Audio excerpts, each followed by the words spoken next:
അർജുനൻ 14-ാം ദിവസം ജയദ്രഥനെ വധിച്ചിരിക്കും എന്നുള്ള തൻ്റെ ശപഥം പൂർത്തിയാക്കുവാനായി ദ്രോണാചാര്യർ ചമച്ച വ്യൂഹത്തിനുള്ളിലേക്ക് പ്രവേശിക്കുകയും അവിടെ ഒരുപാട് ക്ഷത്രിയരുമായി നേരിടുകയും ഒരുപാട് പേരെ വധിക്കുകയും ഒക്കെ ചെയ്തു. ഈ പോക്കിനിടയിൽ അർജുനന് ഒരുപാട് മുറിവേൽക്കുന്നുണ്ട്. അർജുനൻ തിരിച്ചും മുറിവേൽപ്പിക്കുന്നുണ്ട്. അങ്ങനെ കൗരവപക്ഷത്തിന് വൻ നാശനഷ്ടങ്ങൾ അർജുനൻ വരുത്തിയത് കണ്ടിട്ട് സഹിക്കാനാകാതെ ദുര്യോധനൻ ഒരു വലിയ ഗജസൈന്യത്തിനെ അർജുനന് നേരെ വിട്ടതുവരെയാണ് നമ്മൾ കഴിഞ്ഞ എപ്പിസോഡിൽ നോക്കിയത്. 14-ാം ദിവസം ബാക്കി എന്തെല്ലാം ഉണ്ടായി നമുക്ക് നോക്കാം. കുരുക്ഷേത്രം എന്ന ഈ സീരീസിൻ്റെ 22-ാമത്തെ എപ്പിസോഡിൽ. നമസ്കാരം, ഞാൻ വൈശാഖ്. ടെലിസ്കോപ്പിലേക്ക് സ്വാഗതം.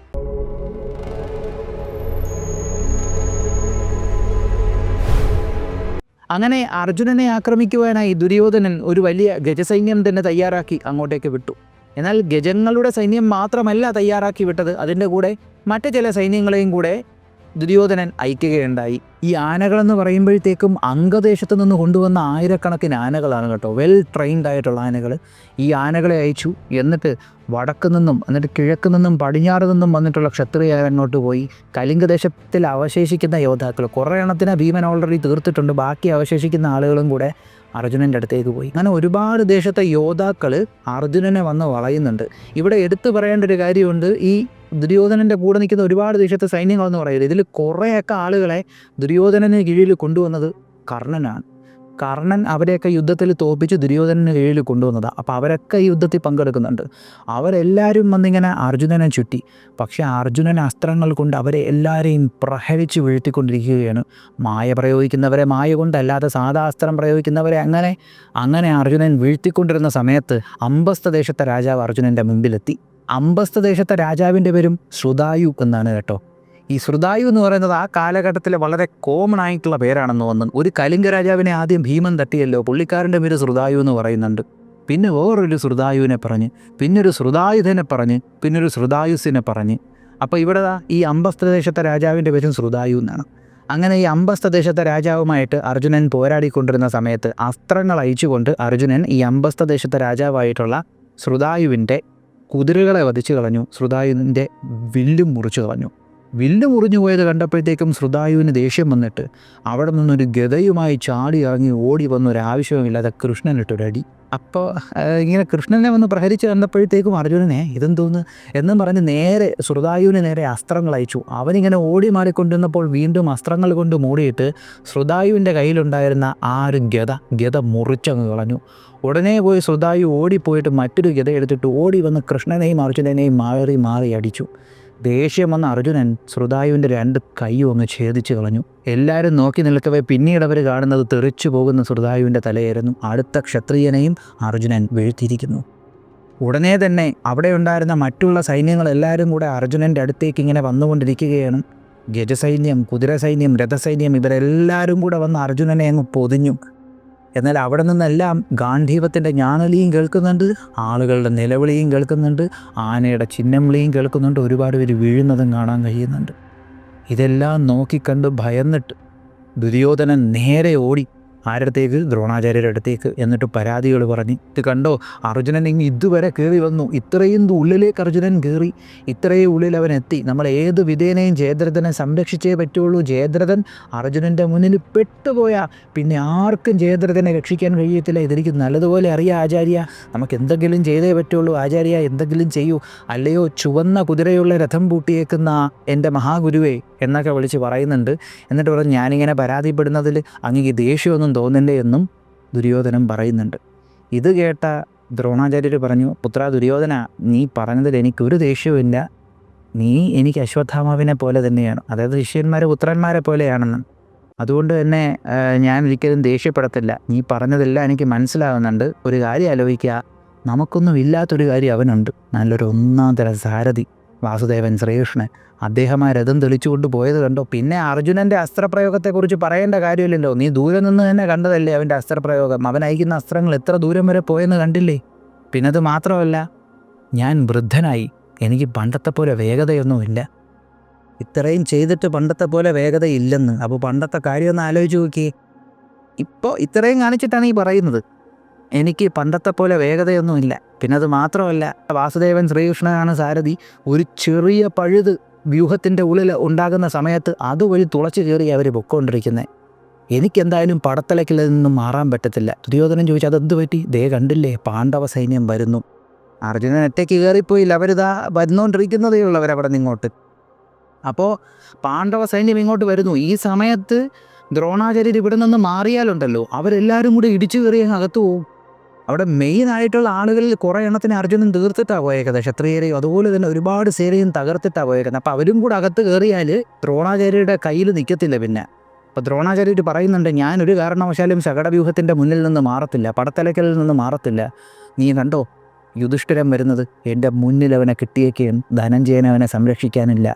യുധിഷ്ഠിരനെ ഞാൻ പിടിച്ച് കെട്ടിയാൽ ഈ യുദ്ധം നമുക്കിവിടെ അവസാനിപ്പിക്കാം. എന്നിട്ട് ദ്രോണാചാര്യർ പറഞ്ഞു, ദുര്യോധന നീ രാജാവാണ്, ശക്തനാണ്, യോദ്ധാവാണ്, ജന്മം കൊണ്ടും അതുപോലെ തന്നെ ക്രിയകൾ കൊണ്ടും നീ അർജുനനെ പോലെ തന്നെയാണ്. അതുകൊണ്ട് നീ ചെന്ന് അർജുനനെ തടയി. ദ്രോണ ഇപ്പോൾ ഒരുമാതിരി ദുര്യോധന എന്താണ്, അത് ശരി, എന്നെ കൊണ്ട് പറ്റാഞ്ഞിട്ടല്ലേ സാറായി ഞാൻ സാറിൻ്റെ അടുത്ത് വന്നത് എന്നുള്ള മട്ടിൽ ദുര്യോധനൻ ദ്രോണാചാര്യരെ നോക്കി കൊള്ളാല്ലേ എന്നുള്ള രീതിക്ക് നിന്ന് എന്നിട്ട് ചോദിച്ച്, ആചാര്യ എന്താ പറയുന്നത്, ഞാൻ എങ്ങനെ അവനെ തടയും? അവനീ കാണിച്ചത് കണ്ടില്ലേ, അങ്ങയെ കടത്തി വെട്ടി അവൻ കയറിപ്പോയി, അങ്ങയ്ക്ക് അസ്ത്രങ്ങൾ ബ്രഹ്മാസ്ത്രം കൊണ്ട് തകർത്തു.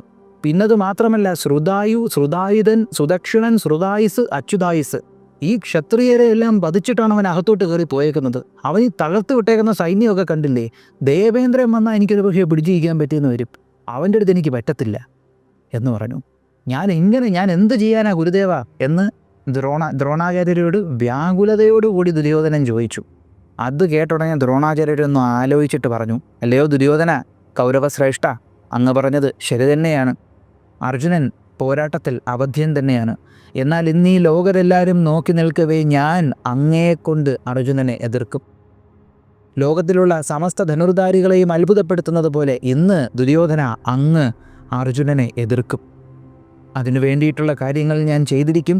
ആ അത്ഭുത പ്രവൃത്തി ഞാൻ ചെയ്യുന്നത് കൊണ്ട് തന്നെ അങ്ങ് വാസുദേവൻ്റെ മുന്നിൽ വെച്ച് തന്നെ അർജുനനെ ചെറുത്തു നിർത്തുന്നതായിരിക്കും. ഇന്നത്തെ ദിവസം ഞാൻ അങ്ങേക്ക് ഈ സ്വർണ്ണ കവചം കെട്ടിത്തരാൻ പോവുകയാണ് എന്നും പറഞ്ഞൊരു സ്വർണ്ണ കവചം കയ്യിലെടുക്കും. അപ്പോൾ ദുര്യോധനൻ ഇങ്ങോട്ട് നോക്കിയിട്ട് ഇതൊരു സാധാരണ കവചമല്ലേ എന്നുള്ള രീതിക്ക് നോയിക്കൊണ്ട് നിന്നു. ഇന്ന് ഞാൻ അങ്ങേക്ക് ഈ ചട്ട കെട്ടിത്തന്നതിന് ശേഷം അങ്ങേ ദേവന്മാർക്കോ അസുരന്മാർക്കോ യക്ഷന്മാർക്കോ നാഗങ്ങൾക്കോ രാക്ഷസന്മാർക്കോ ആർക്കും തന്നെ മുറിവേൽപ്പിക്കാൻ കഴിയത്തില്ല. എന്തിനേറെ പറയണം, അർജുനനും കൃഷ്ണനും അയക്കുന്ന ആയുധങ്ങൾ പോലും അങ്ങയുടെ ഈ ചട്ട പിളർന്നു പോകത്തില്ല. അങ്ങനത്തെ ഒരു കവചമാണ് ഞാൻ അങ്ങേക്ക് കെട്ടിത്തരാൻ പോകുന്നത്. അങ്ങനെ ദ്രോണാചാര്യർ ഈ കവചം എടുത്തിട്ട് ഒരു മന്ത്രജപം തുടങ്ങി. ദുര്യോധനൻ നോക്കി നിൽക്കവേ ഈ കവചം ദ്രോണാചാര്യരുടെ കയ്യിൽ നിന്നങ്ങ് ഉയർന്നു. ആകാശത്ത് നിന്നുകൊണ്ട് ആ കവചത്തിന് ചുറ്റും എന്തൊക്കെയോ ആവരണങ്ങളുണ്ടാകുന്നു. ആ കവചത്തിൽ ത്രിപുന്ദ്രം, മഹാദേവൻ്റെ നെറ്റിയിലുള്ള 3 വര, ആ ത്രിപുന്ദ്രം ഈ ഒരു കവചത്തിൽ ഇങ്ങനെ വന്നു ചേരുന്നു. തൃശൂലത്തിൻ്റെ ആകൃതികൾ ആ കവചത്തിലേക്ക് വരുന്നു. എന്നിട്ട് പെട്ടെന്ന് അതിലേക്ക് എന്തോ ഊർജ്ജം ഇരച്ചു കയറിയതിന് ശേഷം ആ കവചം ദ്രോണരുടെ കയ്യിലേക്ക് തിരിച്ചു വന്നു. ഇപ്പോൾ ദുര്യോധനന് നോക്കുമ്പോൾ ആ കവചത്തിന് എന്തോ പ്രത്യേകതയുള്ളതായി ദുര്യോധനന് മനസ്സിലായി. ഉടനെ തന്നെ ദ്രോണാചാര്യർ ഈ കവചം ദുര്യോധനന് കെട്ടിക്കൊടുത്തു. അപ്പോൾ ഈ കവചത്തിൽ ഒരായുധങ്ങളും ഏക്കത്തില്ല. അപ്പോൾ ദുര്യോധനൻ ഈ കവചം കെട്ടിക്കൊടുത്തപ്പോൾ തന്നെ വല്ലാത്തൊരു ധൈര്യം വന്നു. എന്നിട്ട് ദ്രോണാചാര്യർ പറഞ്ഞു, പോകൂ, പോയി പാർത്ഥനെ നേരിടൂ എന്ന് പറഞ്ഞു. ആ ഒരു കോൺഫിഡൻസിൽ ദുര്യോധനൻ പാർത്ഥൻ്റെ നേരെ തൻ്റെ രഥത്തിലേക്ക് പാഞ്ഞു. ഈ സമയത്ത് ദ്രോണാചാര്യർ എന്തിനാണ് ഇവിടെ നിൽക്കുന്നത്? അവിടെ പാണ്ഡവപ്പട വന്നുകൊണ്ടിരിക്കുകയാണല്ലോ. അവിടെ യുധിഷ്ഠിരനെ പിടിച്ചു കെട്ടുക എന്നുള്ള ഉദ്ദേശത്തോടു കൂടിയാണ് ദ്രോണാചാര്യർ നിൽക്കുന്നത്. ഈ സമയത്ത് ഇവർ ഈ സംസാരിച്ചുകൊണ്ടിരുന്ന സമയത്ത് പാണ്ഡവരുടെ ഫോഴ്സ് ഇവരുടെ ശകടവ്യൂഹം ഫ്രണ്ടിലെ വ്യൂഹത്തിലേക്ക് ഇട്ടിച്ചങ്ങ് കയറാനൊരുങ്ങി. അങ്ങനെ പാണ്ഡവർ പാഞ്ഞെടുത്തുകൊണ്ടിരിക്കുന്ന ആ സമയത്ത് പെട്ടെന്ന് തന്നെ ദ്രോണാചാര്യർ തൻ്റെ രഥത്തിൽ ശകടവ്യൂഹത്തിൻ്റെ മുന്നിൽ, അതായത് അദ്ദേഹം ചമച്ച് വെച്ചേക്കുന്ന ഈ കോംപ്ലക്സ് വ്യൂഹത്തിൻ്റെ ഏറ്റവും ഫ്രണ്ടിൽ പോയങ്ങ് നിലയുറപ്പിച്ചു.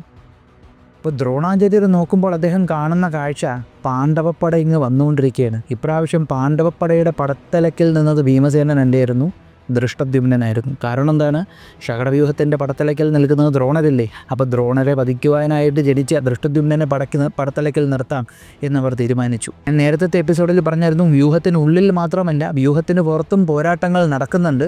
ആ പോരാട്ടങ്ങളുടെ തുടക്കമാണ് ഇപ്പോൾ വരാൻ പോകുന്നത്. അപ്പോൾ എല്ലാം നമ്മൾ പറയത്തില്ല പുറത്ത് കിടക്കുന്നത്.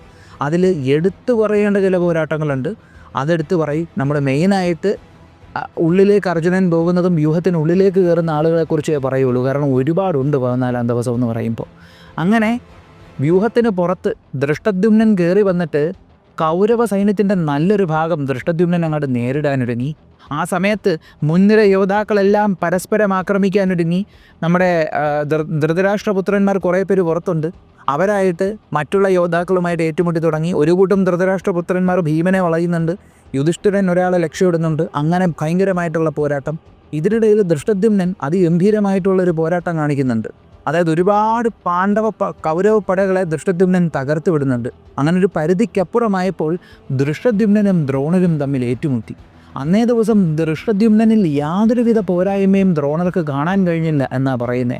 അതിഗംഭീരമായിട്ട് പോരാട്ടം നടന്നുകൊണ്ടിരിക്കുന്ന സമയത്ത് ഒരു പോയിന്റിൽ ദ്രോണർ ദൃഷ്ടദ്യുമ്നനെ ഓവർ പവർ ചെയ്തപ്പോൾ ദൃഷ്ടദ്യുമ്നൻ തൻ്റെ രഥത്തിൽ നിന്ന് വാളും പരിചയമായി ചാടി ഭൂമിയിലേക്ക് ഇറങ്ങി.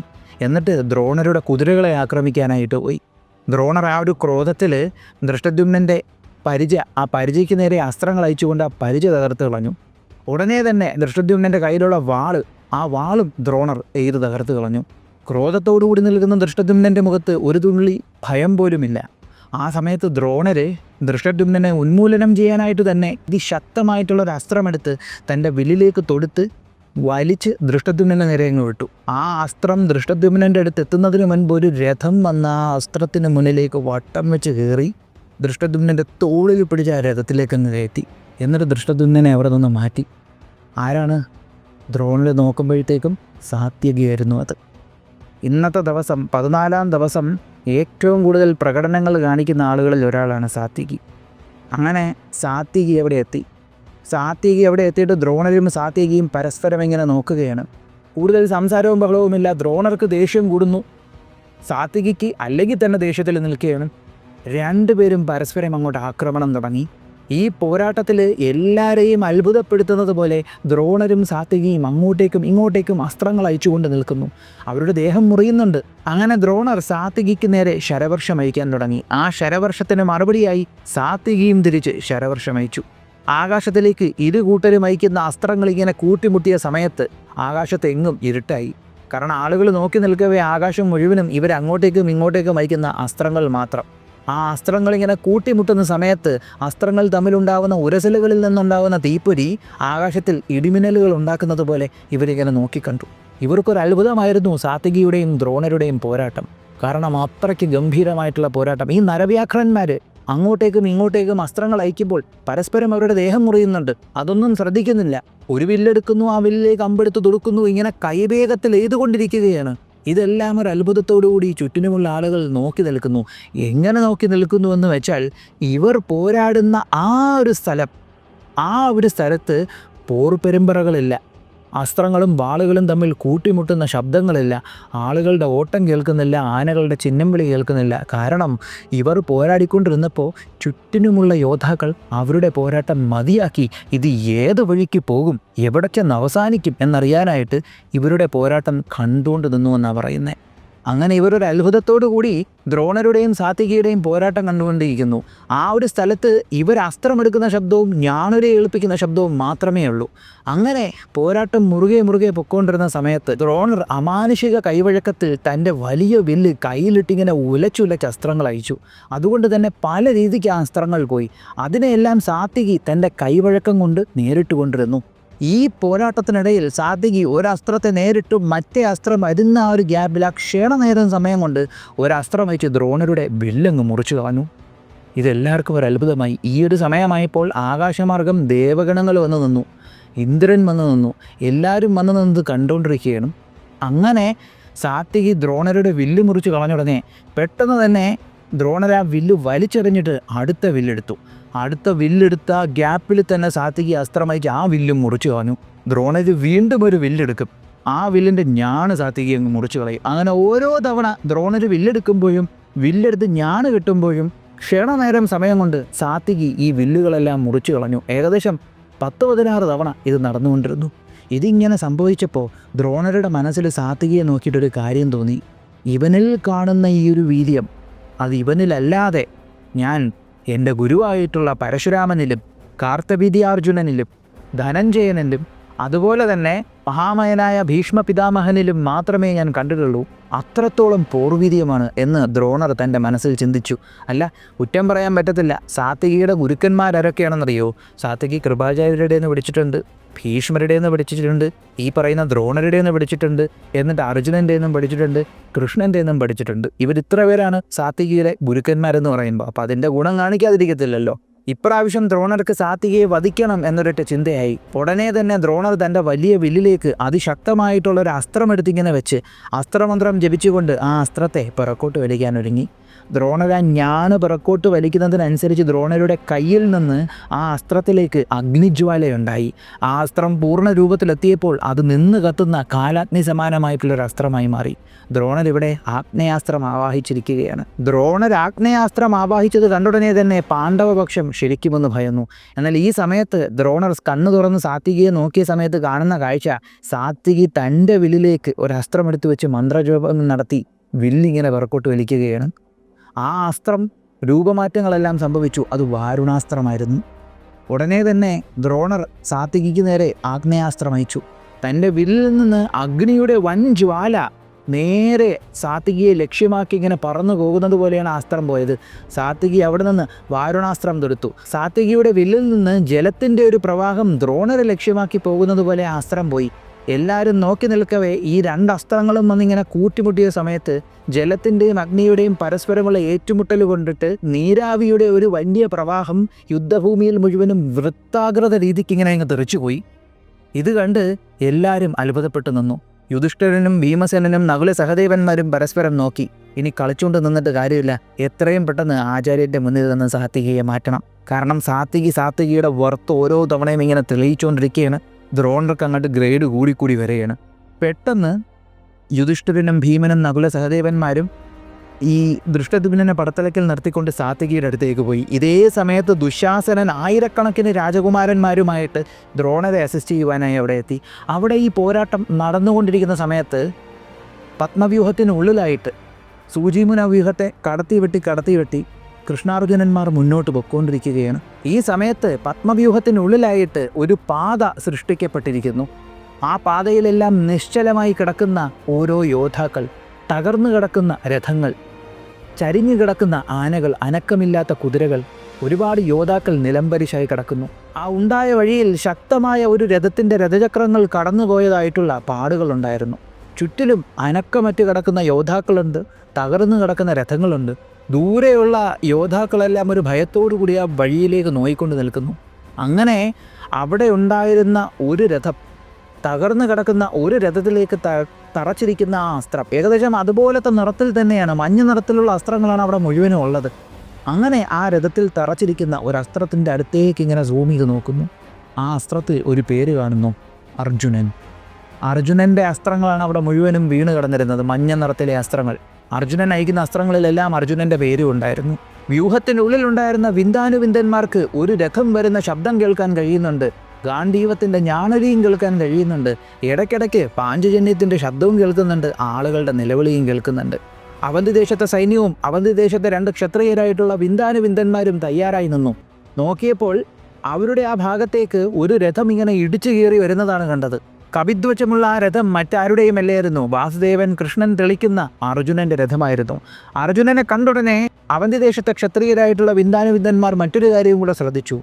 അർജുനൻ്റെ രഥം വലിക്കുന്ന കുതിരകൾ, ആ കുതിരകൾ നല്ല ക്ഷീണിതരാണ്, അവരുടെ ദേഹം മുറിഞ്ഞിട്ടൊക്കെയുണ്ട്. ഉടനെ തന്നെ വിന്ദാനുവിന്ദന്മാർ ശക്തമായി അർജുനനെയും കൃഷ്ണനെയും പ്രഹരിക്കാൻ തുടങ്ങി.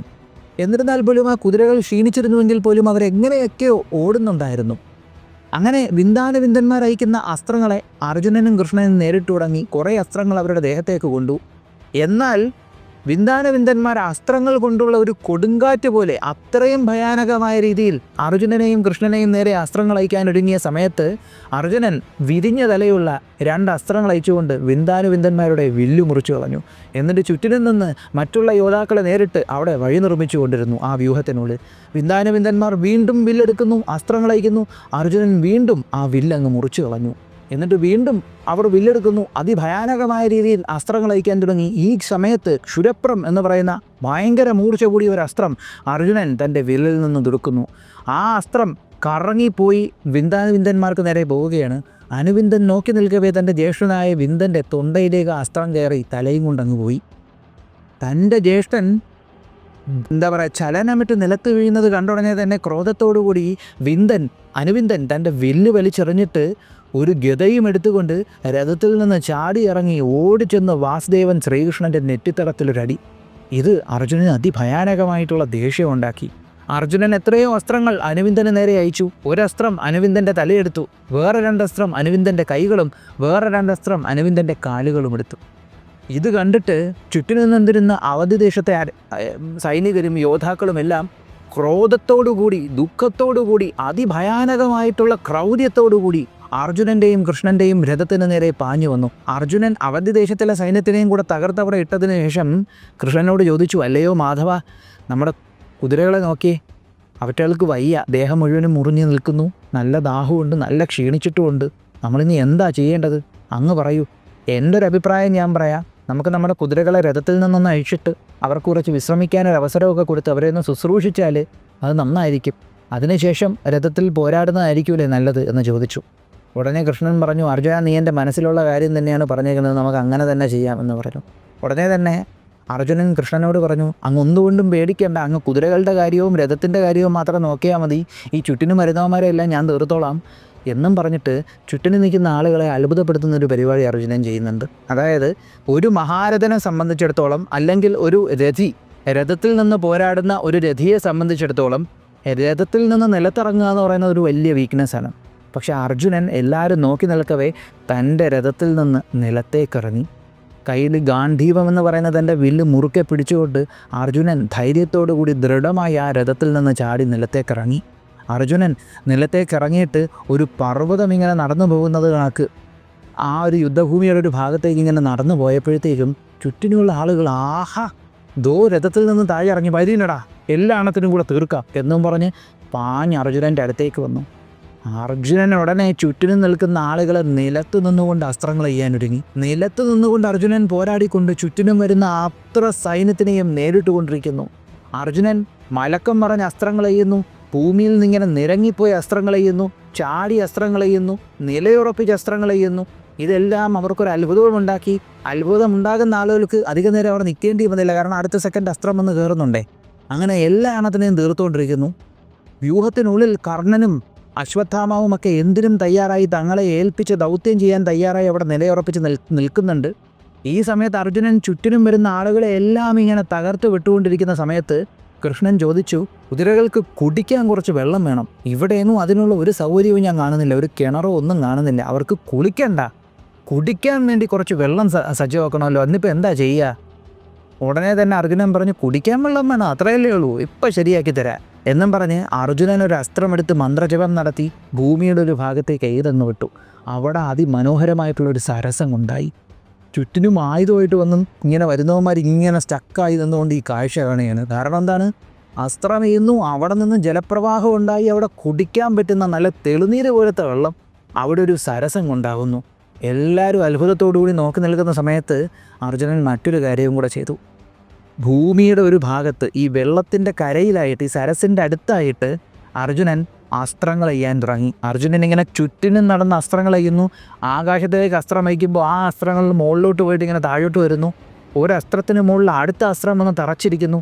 അങ്ങനെ അസ്ത്രങ്ങൾ കൊണ്ട് അർജുനൻ 4 കുതിരകൾക്കും കൃഷ്ണനും സുഖമായി കയറി നിൽക്കാൻ പറ്റുന്ന രീതിക്ക് ഒരു ചെറിയ ഷെഡ് ഉണ്ടാക്കി. ഇത് കണ്ടപ്പോഴത്തേക്കും ചുറ്റും നിൽക്കുന്ന ആളുകൾക്ക്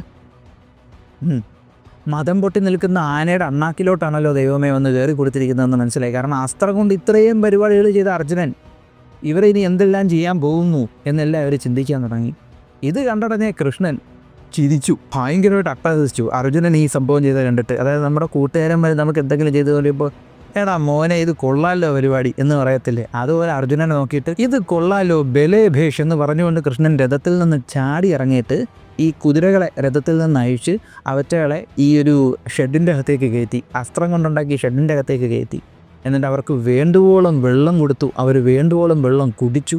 അവരെ വെള്ളത്തിലേക്കൊക്കെ ഒന്ന് ഇറങ്ങി അവരുടെ ദേഹമൊക്കെ നനച്ചു. കൃഷ്ണൻ ആ മുറിവെല്ലാം വെച്ച് കെട്ടി അവരെ നല്ലതുപോലെ ഒന്ന് വെള്ളം കുരി ഒഴിപ്പിച്ചൊന്ന് ഫ്രഷാക്കി എടുത്തു. കുറച്ച് വെള്ളം ദേഹത്ത് വീണ് വെള്ളമൊക്കെ കുടിക്കാൻ കിട്ടി. മുറിവൊക്കെ കൃഷ്ണൻ വെച്ച് കെട്ടിയപ്പോഴത്തേക്കും കുതിരകൾ നേരത്തതിനെക്കാട്ടി അങ്ങോട്ട് ഉഷാറായി. നേരെ കൃഷ്ണൻ ഈ രഥത്തിലേക്ക് ഈ കുതിരകളെ വീണ്ടും പൂട്ടി കൃഷ്ണൻ രഥത്തിലേക്ക് കയറിയിരുന്നു. ഈ സമയത്തൊക്കെ അർജുനൻ നിലത്ത് നിന്നുകൊണ്ട് ചുറ്റിനുള്ള ആളുകളുമായിട്ട് പോരാടിക്കൊണ്ടിരിക്കുകയാണ്. കുറേ പേരവിടെ പോരാടാതെ ഇങ്ങനെ ഇതും കണ്ടുകൊണ്ടിരിക്കുന്നു. അർജുനനെ ആക്രമിക്കുന്നവരെ അർജുനൻ തിരിച്ചു ആക്രമിക്കുന്നുണ്ട്. എന്നിട്ട് അർജുനൻ രഥത്തിൽ കയറിയിട്ട് നേരെ പോവാം എന്ന് കൃഷ്ണൻ പോവാം എന്ന അർജുനൻ നേരെ ഈ വ്യൂഹത്തിൻ്റെ ഉള്ളിലേക്ക് വീണ്ടും അർജുനനും കൃഷ്ണനും കൂടെ ഇടിച്ചങ്ങ് കയറുകയാണ്. ചുറ്റിനും നിൽക്കുന്ന ആളുകൾ സ്തംഭിച്ച് നിൽക്കുകയാണ് ഇത് കണ്ടിട്ട്. അവർ പരസ്പരം പറഞ്ഞ ഒരൊറ്റ കാര്യം മാത്രമേ ഉള്ളൂ, കൃഷ്ണനും അർജുനനും വന്നിട്ട് നമുക്ക് തടയാൻ പോലും പറ്റിയില്ല, എന്താവാൻ പോണ എന്തോ, സിന്ധുരാജൻ ജയദ്രഥൻ്റെ കഥ തീർന്നു, പുള്ളിക്കാരൻ്റെ കാര്യം തീരുമാനമായി എന്ന് ഇവർ പരസ്പരം പറയാൻ തുടങ്ങി. അത് ഇത്രയേ ഉള്ളൂ, സിന്ധുരാജൻ ജയദ്രഥൻ പടമാകും എന്ന് പരസ്പരം അവർ സംസാരിച്ചു തുടങ്ങി. അങ്ങനെ കൃഷ്ണാർജുനന്മാർ അവരുടെ രഥത്തിൽ ഇങ്ങനെ പറന്നു പൊക്കോണ്ടിരിക്കുന്ന ആ സമയത്ത് അർജുനൻ നോക്കുമ്പോഴത്തേക്കും ഇനിയും കുറച്ചുകൂടെ ജയദ്രഥൻ്റെ അടുത്തോട്ട് പോകാൻ സ്ഥലമുണ്ട്. അത് കണ്ടപ്പോൾ അർജുനന് ചെറിയൊരു വിഷമം തോന്നി. പക്ഷെ എന്നാലും ആ വിഷമം അർജുനൻ മറന്നിട്ട് എന്തിനും തയ്യാറെന്നുള്ള രീതിക്ക് നിന്നു. കൃഷ്ണൻ സമയം നോക്കിയിട്ട് ഈ രഥം ഒരു തെളിക്കലങ്ങ് തെളിച്ചു. ആ രഥയോട്ടം എന്ന് പറയുമ്പോഴത്തേക്കും ഒരസ്ത്രം അയച്ചിട്ട് ഈ രഥം മുന്നോട്ട് പോയാൽ അയച്ച അസ്ത്രത്തിന് മുന്നിലേക്ക് ഈ രഥം എത്തും. അത്ര സ്പീഡിൽ വായുവേഗത്തിൽ കൃഷ്ണൻ രഥം ചുറ്റിച്ചും തിരിച്ചും എല്ലാം ഈ രഥത്തിനെ അങ്ങ് മുന്നോട്ടെടുത്തു. ആളുകൾ നോക്കി നിൽക്കവേ കൃഷ്ണാർജുനന്മാർ ഇങ്ങനെ പറന്നു പോകുന്നതാണ് കണ്ടത്. എന്നിട്ട് കൃഷ്ണാർജുനന്മാർ ഈ വ്യൂഹം തകർത്ത് ഉള്ളിലേക്ക് പൊക്കോണ്ടിരിക്കുമ്പോൾ ചുറ്റിനുമുള്ള ആളുകൾക്ക് കൃഷ്ണാർജുനന്മാരുടെ മുഖം മാറുന്നത് ശ്രദ്ധിച്ചു. അവരുടെ കണ്ണുകൾ അഗ്നി പോലെ ജ്വലിക്കുന്നത് ശ്രദ്ധിച്ചു. അവർ രണ്ടുപേരും ഒരേ സ്ഥലത്തേക്കാണ് നോയിക്കൊണ്ടിരിക്കുന്നത് ശ്രദ്ധിച്ചു. അർജുനൻ ആ ദേഷ്യത്തിൽ തൻ്റെ ഗാന്ധീപം ഇങ്ങനെ മുറുക്കി ഇങ്ങനെ വിറയ്ക്കുന്നത് അവർ ശ്രദ്ധിച്ചു. എന്നിട്ട് അർജുനനും കൃഷ്ണനും എടാ എന്ന് വിളിച്ചതിന് ശേഷം രണ്ടുപേരും അവിടെ ഉറക്കെ നിന്ന് ഗർജിക്കുന്നത് ചുറ്റിനുള്ള ആളുകൾ കണ്ടു. എന്താണ്? കൃഷ്ണാർജുനന്മാർ ഏകദേശം വ്യൂഹത്തിൻ്റെ അകത്തേക്ക് എത്തിക്കഴിഞ്ഞു. രണ്ടുപേരും ജയദ്രഥനെ കണ്ടു കഴിഞ്ഞു. ജയദ്രഥൻ രണ്ടുപേരുടെയും കണ്ണിൽ പെട്ടു. കൃഷ്ണാർജുനന്മാർ ജയദ്രഥൻ്റെ അടുത്തെത്തി എന്ന് എല്ലാവരും മനസ്സിലാക്കി. കുറച്ച് ദൂരവും കൂടി ഇനി പോയാൽ മതി. എല്ലാവരും ഇത് മനസ്സിലാക്കി. അതായത് വ്യൂഹം മുക്കാലും കഴിഞ്ഞ് അകത്തെത്തി എന്ന് പറയാം. അപ്പോൾ എല്ലാവരും ഇത് കണ്ട് ഭയന്നു. അയ്യോ, കൃഷ്ണാർജുനന്മാരുടെ കണ്ണിൽ ജയദ്രഥൻ പെട്ടു, ജയദ്രഥൻ തീർന്നു എന്നെല്ലാം ഇവർ വിശ്വസിച്ചിരുന്ന ആ ഒരു സമയത്ത് കൃഷ്ണാർജുനന്മാരുടെ രഥത്തെയും കടത്തി വെട്ടി ഒരു രഥം മുന്നോട്ടങ്ങ് പോയി. എല്ലാവർക്കും ഒരു അത്ഭുതമായിരുന്നു. എല്ലാവരും നോക്കി നിൽക്കവേ എല്ലാവർക്കും അമ്പരമുണ്ടാക്കുന്ന രീതിക്ക് ആ രഥം കൃഷ്ണാർജുനന്മാരുടെ രഥത്തിന് മുന്നിലേക്ക് വട്ടം വെച്ച് കയറി ഇങ്ങനെ സ്കിഡ് ചെയ്ത് നിരങ്ങി അങ്ങ് നിന്നു. ആ രഥത്തെക്കാട്ടിയും രഥത്തിനുള്ളിൽ നിൽക്കുന്ന ആളെ കണ്ടപ്പോഴാണ് അവർ അത്ഭുതപ്പെട്ടു പോയത്. ഔരവ രാജാവായിട്ടുള്ള ദുര്യോധനനായിരുന്നു. ദുര്യോധനൻ തൻ്റെ ഇടുപ്പത്ത് കയ്യും കൊടുത്ത് ഒരു പോർവീര്യത്തോടു കൂടി അവിടെ കൃഷ്ണാർജുനന്മാരെ നോക്കിക്കൊണ്ടിങ്ങനെ നിന്ന് അട്ടഹസിക്കുന്നു. ഞാനുമായി പോരാടൂ അർജുന എന്നുള്ള രീതിക്ക്. എല്ലാവരും ചോദിച്ചിട്ട് രാജാവിന് തലക്കടിയെല്ലാം കിട്ടി, ഇതെന്ത് ഇങ്ങനെ കാണിക്കുന്നതെന്ന് കുറേ പേര് ശ്രദ്ധിച്ചു. കാരണം ഇതിന് മുമ്പ് ഒരു അർജുനൻ്റെ മുമ്പിൽ നിന്നിങ്ങനെ വെല്ലുവിളിക്കുന്നു ആരും കണ്ടിട്ടില്ല. അപ്പോൾ ഇതിങ്ങനെ നിൽക്കുന്നത് കണ്ടപ്പോഴത്തേക്ക് എല്ലാവർക്കും ഒരു അത്ഭുതം. ഉടനെ ദുര്യോധനൻ പറഞ്ഞു, നീ ശരിക്കും പാണ്ഡുവിനുണ്ടായവനാണെങ്കിൽ എന്നെ ആക്രമിക്കടാ, ഞാനുമായിട്ട് നേരിട്, ഞാൻ കാണട്ടെ നിൻ്റെ ഒരു ആയുധപ്രയോഗമെല്ലാം. കൃഷ്ണൻ നോക്കി നിൽക്കവേ നീ നിൻ്റെ ശക്തിയും കൃഷ്ണൻ്റെ ശക്തിയും എനിക്ക് കാണിച്ചതാ. ഞാനുമായിട്ട് നീ ഒന്ന് നേരിട്, ഞാൻ നോക്കട്ടെ നീ എത്രത്തോളം ശക്തനായിട്ടുള്ള യോദ്ധാവാണെന്ന്. ഇതുകൂടെ കേട്ടപ്പോഴത്തേക്കും എല്ലാവർക്കും പേടി വരുന്നോ ധൈര്യം വരുന്നോ എന്ന് ആളുകൾക്ക് അറിയാൻ വയ്യ. കാരണം നമ്മളെ നയിക്കുന്ന ഒരാൾ നമ്മുടെ മുന്നിൽ നിന്ന് ശത്രുപക്ഷത്തുള്ള ഒരു വലിയൊരാളെ വെല്ലുവിളിക്കുന്ന കണ്ട ഒരു വല്ലാത്തൊരു ധൈര്യം തോന്നത്തില്ലേ? ആ ധൈര്യം ചുറ്റിനുമുള്ളവർക്ക് കിട്ടി. എന്നിട്ട് ദുര്യോധനൻ കൃഷ്ണാർജുനന്മാർക്ക് നേരെ അസ്ത്രങ്ങൾ അയക്കാനൊരുങ്ങി. അതിൽ ചില അസ്ത്രങ്ങൾ അർജുനൻ്റെ മർമ്മം പിളർന്നു, ചില അസ്ത്രങ്ങൾ അർജുനൻ്റെ കുതിരകളുടെ ദേഹത്തേക്ക് തറച്ചു. വീണ്ടും ദുര്യോധനൻ അസ്ത്രങ്ങൾ അയച്ചു. ആ അസ്ത്രങ്ങൾ കൃഷ്ണൻ്റെ ചട്ടയുടെ നടുക്ക് ഭാഗം കൊണ്ടു.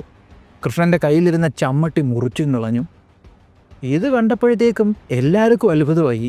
ഇതുകൊണ്ട് ദുര്യോധനൻ അവസാനിപ്പിച്ചില്ല, വീണ്ടും അസ്ത്രം എയ്തു. ഈ സമയത്ത് ഏത് അസ്ത്രം അർജുനൻ അസ്ത്രം കൊണ്ട് മുറിച്ചിട്ടു. എന്നിട്ട് തിരിച്ച് ഗാന്ധീപത്തിൽ നിന്ന് അസ്ത്രങ്ങൾ അങ്ങോട്ട് അയച്ചു. ആ അസ്ത്രങ്ങൾ വരുന്ന സമയത്ത് ദുര്യോധനൻ എല്ലാവരും അത്ഭുതപ്പെടുന്ന രീതിക്ക് ഒരു കാര്യം ചെയ്തു. തൻ്റെ കൈകൾ രണ്ടും രണ്ട് സൈഡിലേക്ക് ഇങ്ങനെ തിരിച്ചു വെച്ചിട്ട് നെഞ്ചങ്ങ് കാണിച്ചു കൊടുത്തു. ആ അസ്ത്രങ്ങൾ വന്ന് ചട്ടയിൽ തട്ടി പൊടിഞ്ഞങ്ങ് നിലത്ത് വീണു. അർജുനൻ വീണ്ടും ഒരു 16 അസ്ത്രങ്ങൾ അയച്ചു. ആ അസ്ത്രങ്ങളും ആ ചട്ടയിൽ തട്ടി വീണു. വീണ്ടും മൂർച്ച കൂടിയ കുറേ അസ്ത്രങ്ങൾ അയച്ചു. ആ അസ്ത്രങ്ങളും വന്ന് ചട്ടയെ തട്ടി വീണു. അർജുനനൊരു അത്ഭുതം, കൃഷ്ണനൊരു അത്ഭുതം. കൃഷ്ണൻ അത്ഭുതത്തോടു കൂടി അർജുനനോട് ചോദിച്ചു, അർജുന, ഞാൻ എന്തായി കാണുന്നത്? 3 ലോകത്തിലും നിൻ്റെ മുമ്പ് പിടിച്ചു നിൽക്കുവാനായിട്ട് ആരും തന്നെ ഇല്ല. ഇതെന്താണ് സംഭവം? ഗാന്ധീവത്തിൻ്റെ ജീവൻ നശിച്ചു തുടങ്ങിയോ? നിൻ്റെ കൈക്കരുത്ത് ചോർന്നു തുടങ്ങിയോ? എന്താണ് ഈ സംഭവിക്കുന്നത് എന്ന് കൃഷ്ണൻ ചോദിക്കും. അത് ചോദിച്ചുടനെ അർജുനൻ മറുപടി കൊടുക്കുന്നുണ്ട്. എല്ലാം അറിയുന്ന അങ്ങ് ഈ ചോദ്യം എന്നോട് ചോദിച്ച് എന്നെ ആശയക്കുഴപ്പത്തിലാക്കുന്നത് എന്താണ്? എനിക്കറിയാം, അതാ ധരിച്ചേക്കുന്ന ചട്ടയുടെ പ്രത്യേകതയാണ്. ദ്രോണാചാര്യരെന്ന് പറയുന്ന വൻ വൃക്ഷത്തിന് കീഴിലാണ് ഇവർ അഭയം പ്രാപിച്ചിരിക്കുന്നത് ഇപ്പോൾ. എൻ്റെ ആചാര്യന് മാത്രം അറിയാവുന്ന കാഞ്ചനച്ചട്ട ശിവകവചമാണ് കെട്ടിക്കൊടുത്തിരിക്കുന്നത്.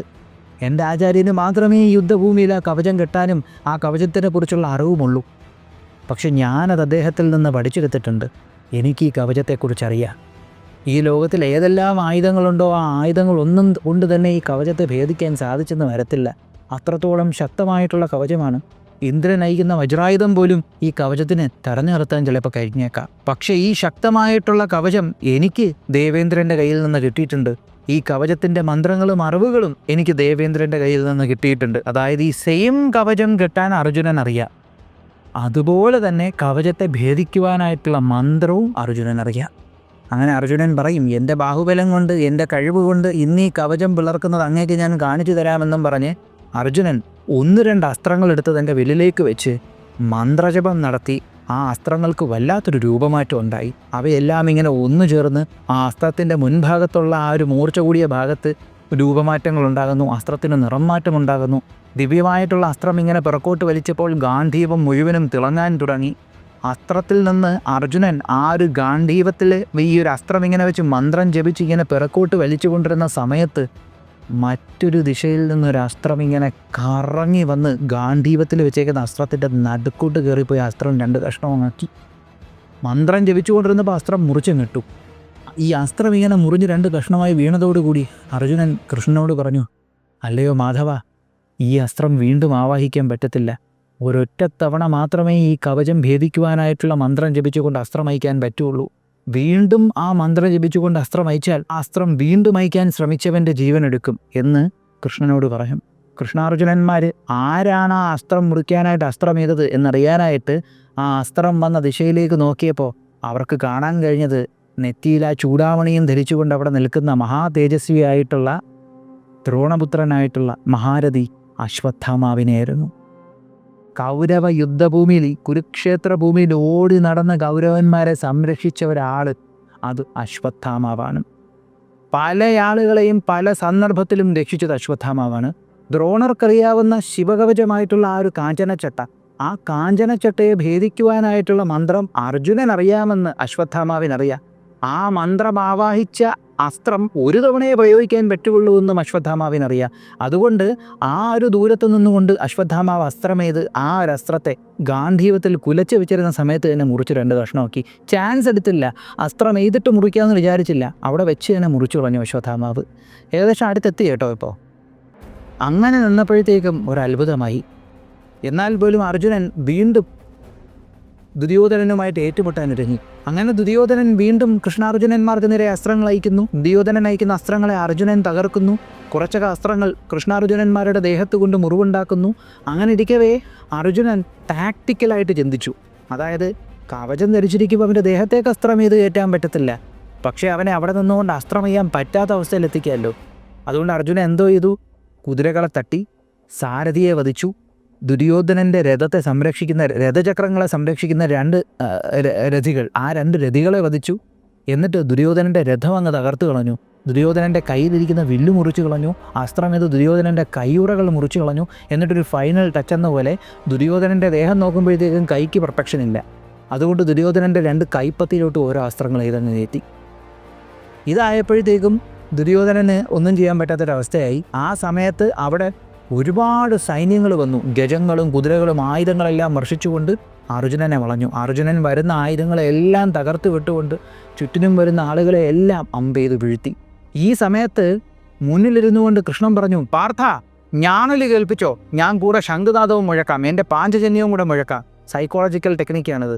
എങ്ങനെയെന്ന് വെച്ചാൽ അർജുനൻ ഇങ്ങനെ അസ്ത്രമേത് പൊയ്ക്കൊണ്ടിരിക്കുന്ന സമയത്ത് ഞാൻ ചെവിയോളം വലിച്ച് ഇങ്ങനെ പിടിച്ചു. ആ സമയത്ത് കൃഷ്ണൻ പാഞ്ചജന്യം എന്ന തൻ്റെ ശംഖ് എടുത്തിട്ട് 8 ദിക്കും മുഴക്കുന്ന രീതിക്ക് ആ ശംഖ് വിളിച്ചു. ആ സമയത്ത് തന്നെ അർജുനൻ ഗാന്ധീവത്തിൻ്റെ ഞാണുലിയും കേൾപ്പിച്ചു. ആ ഒരു ശബ്ദത്തിൻ്റെ എഫക്റ്റിൽ ഭയമുണ്ടായി. ചുറ്റിനു നിന്ന് ആളുകൾ പിറക്കോട്ട് പോയി. അർജുനൻ വീണ്ടും ആക്രമിച്ചു കൊണ്ടിരുന്നു. അങ്ങനെ ഒരു പരിധിക്കപ്പുറമായ സമയത്ത് ദുര്യോധനൻ ആ ഏരിയയിലുണ്ടല്ലോ, അകത്ത് നിൽക്കുന്ന 6 മഹാരഥന്മാർക്ക് പുറത്തു വരേണ്ടി വന്നു. അങ്ങനെ ദുര്യോധനൻ്റെ അടുത്തേക്ക് വൃഷസേനൻ, ശല്യര്, കൃപാചാര്യര്, ഭൂരിശ്രവസ്, വൈകർത്തനൻ, കർണൻ, മഹാരഥി അശ്വത്ഥാമാവ് ഇവരെല്ലാവരും കൂടെ ഇങ്ങ് വന്നു. ഇവരെല്ലാവരും കൂടെ പുറത്തിറങ്ങി ജയദ്രഥനെ ബാക്കിൽ തന്നെ നിർത്തിയിട്ടുണ്ട് കേട്ടോ. ഇവരെല്ലാവരും പുറത്തിറങ്ങി ദുര്യോധനനൊരു അസിസ്റ്റ് ചെയ്യാനായിട്ട് പുറത്തോട്ട് ഇറങ്ങി വന്നു. അതായത് അകത്ത് നിൽക്കുകയായിരുന്നു, കുറച്ചുകൂടെ ദൂരത്ത് നിൽക്കുകയായിരുന്നു, ഇപ്പോൾ കുറച്ചുകൂടെ ഇങ്ങ് ഇറങ്ങി വന്നു. എന്നിട്ട് ഇവരെല്ലാവരും കൂടെ ഒരുമിച്ച് കൃഷ്ണാർജുനന്മാരെ ആക്രമിക്കാനിറങ്ങി. ആ സമയത്ത് അതിലൊരു രഥമുണ്ടായിരുന്നു, സ്വർണ്ണ നിറത്തിലെ ആനച്ചങ്ങല കുടിയടയാളമായുള്ള രഥം. ആ രഥത്തിൽ നിന്നിരുന്ന വൈകർത്തനൻ കർണൻ കപിധ്വജനായ അർജുനൻ്റെ മുഖത്തേക്ക് ഇങ്ങനെ നോക്കി. അർജുനൻ തിരിച്ചും കർണനെ നോക്കി. ആ വൈരികൾ, പരസ്പര വിദ്വേഷികൾ, സഹോദരന്മാരായിട്ടുള്ള വൈരികൾ പരസ്പരം ഇങ്ങനെ നോയിക്കൊണ്ട് നിൽക്കുകയാണ്. അവരുടെ രണ്ടുപേരുടെ കണ്ണുകളിലും തീക്ഷ്ണമായിട്ടുള്ള ആ ഒരു നോട്ടം അങ്ങോട്ടേക്കും ഇങ്ങോട്ടേക്കും. ഈ സമയത്ത് അവിടെ വന്ന ആ 6 മഹാരഥന്മാരിൽ ഒരാളും ചോദ്യത്തിനും പറച്ചിലുമൊന്നും നിന്നില്ല. നേരെ കൃഷ്ണന് നേരെ ഒരു 73 അസ്ത്രങ്ങൾ വഹിച്ചു. അർജുനൻ്റെ കൊടിയിലേക്കൊരു 3 അസ്ത്രങ്ങൾ അയച്ചു. അർജുനൻ്റെ ദേഹത്തേക്കൊരു 3 അസ്ത്രങ്ങൾ വഹിച്ചു. ആരാണ്? അശ്വത്ഥാമാവ്. അശ്വത്ഥാമാവ് അവിടെ വന്നു, തൻ്റെ കർമ്മം അങ്ങ് ചെയ്തു തുടങ്ങി.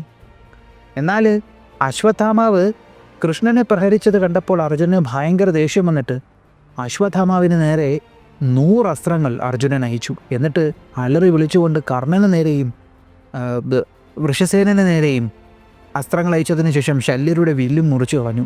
ദേഷ്യം വന്ന ശല്യർ അത് വലിച്ചെറിഞ്ഞ് അടുത്ത വില്ലെടുത്തിട്ട് അർജുനന് നേരെ അസ്ത്രങ്ങൾ അയച്ചു. കർണനും ശരങ്ങൾ അർജുനന് നേരെ അയച്ചു. കർണൻ്റെ മകൻ വൃഷസേനനും അർജുനന് നേരെ അസ്ത്രങ്ങൾ അയച്ചു. അങ്ങനെ പരസ്പരം ഇവർ അങ്ങോട്ടേക്കും ഇങ്ങോട്ടേക്കും അസ്ത്രങ്ങൾ അയച്ചുകൊണ്ടിരുന്നു. അർജുനൻ വീണ്ടും ശല്യരുടെ വില്ല് മുറിച്ചു കളഞ്ഞു. ഇതിനിടയിൽ അവരുമായി നേരിട്ട് കൊണ്ടിരിക്കുന്ന സമയത്ത്, തൻ്റെ ക്രോധം ഇങ്ങനെ അധികരിച്ചു വന്ന സമയത്ത് അർജുനൻ അങ്ങോട്ട് കുറച്ചു ദൂരെ അങ്ങോട്ട് നിൽക്കുന്ന ജയദ്രഥന് നേരെ 100 അസ്ത്രങ്ങൾ അയച്ചു എന്നാണ് പറയുന്നത്. ഇവരുമായി നേരിട്ട് കൊണ്ടിരിക്കുന്ന സമയത്ത് തന്നെ ജയദ്രഥനോടുള്ള ആ ഒരു ദേഷ്യം, ജയദ്രഥൻ അങ്ങ് ദൂരെ നിൽക്കുന്ന ജയദ്രഥനെ ലക്ഷ്യമാക്കി 100 അസ്ത്രങ്ങൾ അർജുനൻ അങ്ങോട്ടേക്ക് അയച്ചു. ഇതിനിടയിൽ ഭൂരിശ്രവസ് എന്ത് ചെയ്തെന്ന് വെച്ചാൽ, ഭൂരിശ്രവസ് ഒരു അസ്ത്രം അയച്ചിട്ട് കൃഷ്ണൻ്റെ ചമ്മട്ടി അങ്ങ് മുറിച്ചു കളഞ്ഞു. അങ്ങനെ ഇവർക്കിടയിൽ ഈ പോരാട്ടം ഇങ്ങനെ അരങ്ങേറിക്കൊണ്ടിരിക്കുകയാണ് ഇതുവരെ ഈ എപ്പിസോഡ്. അപ്പോൾ ഈ ഒരു വീഡിയോ നിങ്ങൾക്ക് ഇഷ്ടമായെന്ന് വിശ്വസിക്കുന്നു. നിങ്ങളുടെ അഭിപ്രായങ്ങളൊന്ന് കമൻറ്റ് ചെയ്തേക്കുക. നമ്മുടെ ചാനലിലേക്ക് നിങ്ങൾ ആദ്യമായിട്ടാണ് വരുന്നതെങ്കിൽ ഒന്ന് സബ്സ്ക്രൈബ് ചെയ്തേക്കുക. നമ്മുടെ ചാനലിലെ കണ്ടൻറ്റുകൾ നിങ്ങൾക്ക് ഇഷ്ടപ്പെടുന്നുണ്ടെങ്കിൽ നിങ്ങളുടെ ബന്ധുമിത്രാദികൾക്കും പറ്റുമെങ്കിൽ ശത്രുക്കൾക്കും ഒന്ന് അയച്ചു കൊടുക്കുക. മറ്റൊരു വീഡിയോയിൽ മറ്റൊരു കണ്ടൻറ്റുമായി കാണുന്നത് വരെ